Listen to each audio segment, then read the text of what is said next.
Scars don't just live on the surface of your skin. They live also in your breath, in your fascia, and even in your thoughts. I had a client who came in because he had hip pain.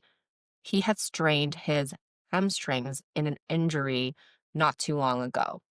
We realized that there was some scar tissue. In this episode, I'm going to explain to you how we got to better understand his body through his scar tissue and his compensation methods, and eventually what we did so that we could move forward. But before we do that, I want to explain to you what fascia is. Fascia is something that most people overlook in their healing. Fascia is this incredible web-like tissue that wraps around every muscle, bone, and organ in your body. Think of it as your inner fabric. When it's healthy, it's soft, fluid, and allows everything to glide. But when you've had an injury, surgery, emotional stress, or even sit for too long, that fabric can tighten, dry out, and literally glue layers of your body together. This isn't just about pain. It affects how you move, how you breathe, and even how you feel. Science is finally catching up, showing that fascia actually holds memory and tension. And this is why some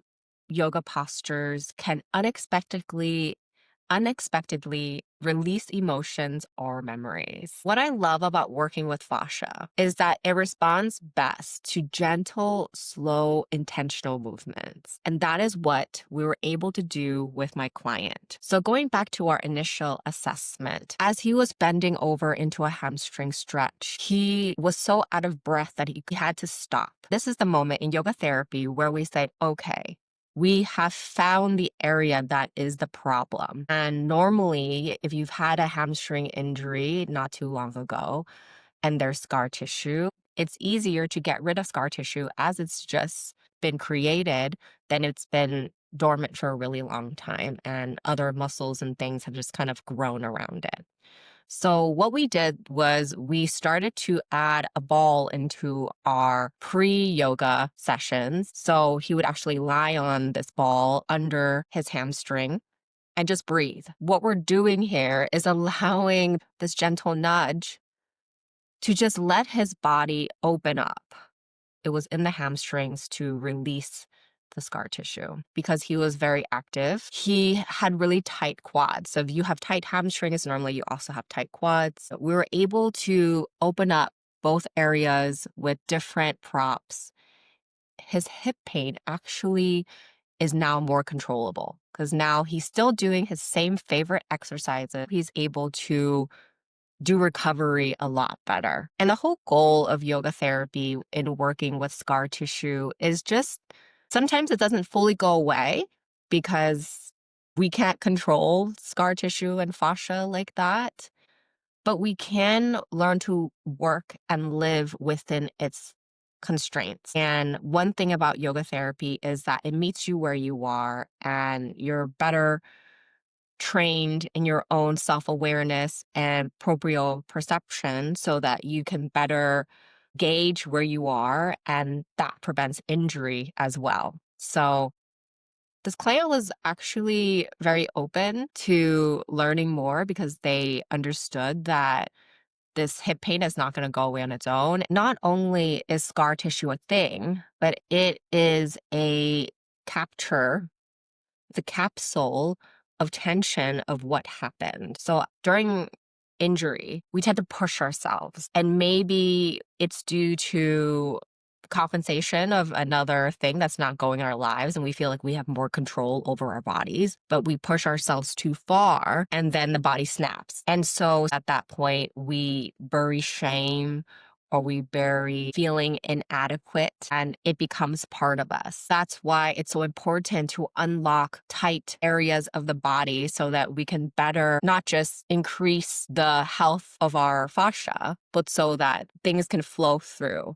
In yoga, we do say there are 5 layers of the body, from the muscles and bones and energetic layers. But health is about everything being able to flow through. For today's macro practice, we are going to check out our own hips. Wherever you are, let's place our feet on the ground And I want you to just take both hands and place them on the sides of your hips.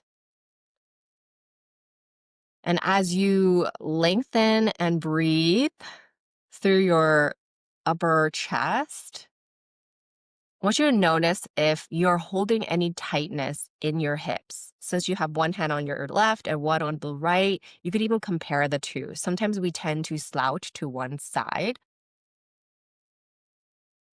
Figure out which side holds more tension. Take a deep breath and try to send that exhale deeper into that side. You almost want to feel that side of the hip puff out a little bit more into your hand.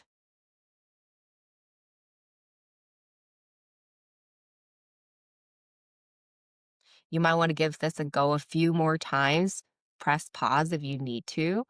But this is one of the ways that we can learn to build more self awareness into the tighter areas just by breathing there. If you have had injuries, if you know that scar tissue lives in your fascia and you want to learn how to start this communication with your body, you need to join my small group yoga therapy workshops here in Los Angeles starting this October. Injuries, surgeries, other living compensation methods are going to alter the way you move. And the best way to figure out what is happening is to start becoming aware of what you're doing. By moving intentionally, not only are we making space for you to learn, but for your body to rest. Check out the link in the description, and I can't wait to see you on the mat.